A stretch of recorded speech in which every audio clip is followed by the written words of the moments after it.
Welcome to Gomathi வீட்டு சமையல். நம்ம இன்னைக்கு என்ன பார்க்க போறோம்னா சப்பாத்திக்கு ஃபேவரான கேரட் பீன்ஸ் குருமா தான் ஃப்ரெண்ட்ஸ் பார்க்க போறோம். வாங்க எப்படி செய்யறன்றதை பார்க்கலாம். அதுக்கு இப்போ வானிலையில எண்ணெய் ஊற்றிக்கலாம். 2 பிரியாணி இலையை போட்டுக்கலாம். கொஞ்சமா பட்டை லவங்கம், ஒரு 3 லவங்கப்பூ, 2 பட்டை போட்டுக்கலாம்.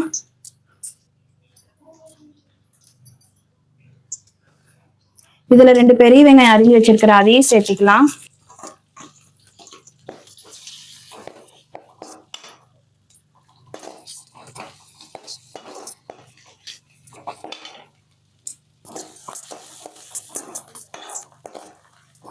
இதுல கொஞ்சமா இஞ்சி பூண்டு தட்டி வச்சிருக்கிற அதையும் சேர்த்துக்கலாம். இது கொஞ்சம் நல்லா பச்சை வாசம் போற வரைக்கும் நல்லா வணக்கி விட்டுக்கோங்க.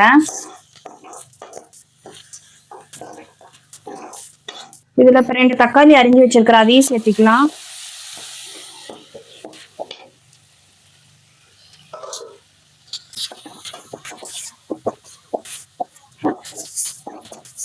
கொஞ்சமா கல்லுப்பு போட்டுக்கோங்க.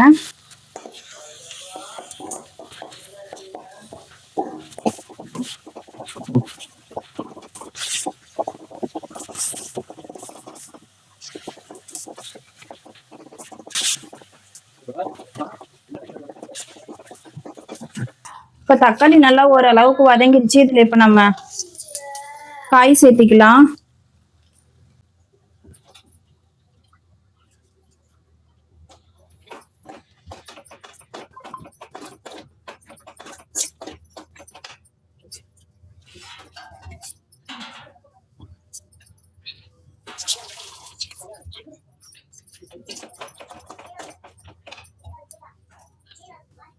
கொஞ்சோண்டு இஞ்சி பூண்டு தண்ணி இருந்துச்சு, அதையும் சேர்த்துக்கலாம். சும்மா 1 ஸ்பூன் போது.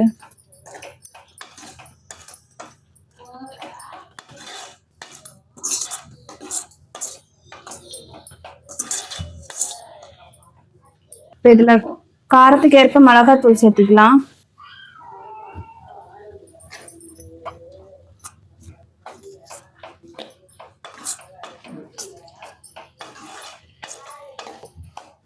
சும்மா 1 ஸ்பூன் அளவு கொத்தமல்லி தூள் சேர்த்துக்கலாம்.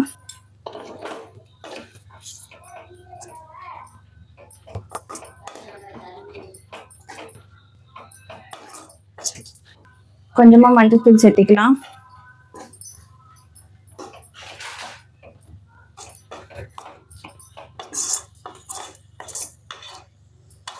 இப்போ காயெல்லாம் பார்த்தீங்கன்னா எண்ணெயில நல்லா வணங்கி வச்சு, இப்போ இதுல பாத்தீங்கன்னா தேங்காய், கசகசா, கொஞ்சமா சோம்பு போட்டு அரைச்சி வச்சிருக்கிறேன். அதையும் இதோட சேர்த்திக்கலாம். நம்ம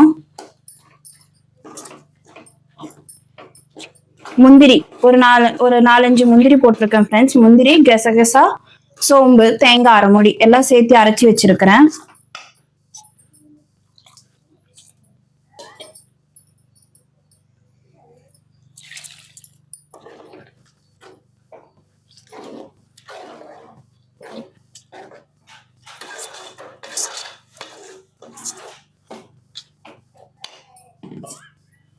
மிக்ஸி ஜார் அலசின தண்ணி இதோடய சேர்த்து ஊற்றிட்டேன்.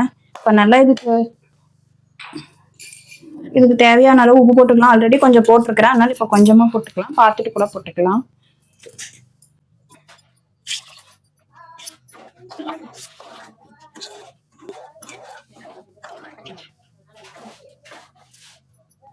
இது நல்லா கொதிச்சு வரட்டும் ஃப்ரெண்ட்ஸ். அவ்வளோதான் ஃப்ரெண்ட்ஸ், இங்கே பாருங்க மசாலா ரெடி ஆயிடுச்சு.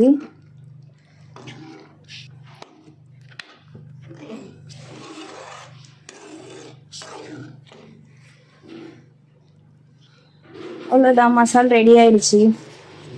நம்ம சேனல் சப்ஸ்கிரைப் பண்ணாதவங்க சப்ஸ்கிரைப் பண்ணுங்க, கமெண்ட் பண்ணுங்க, கூடவே மறக்காம பெல் பட்டனை கிளிக் பண்ணுங்க. தேங்க்யூ.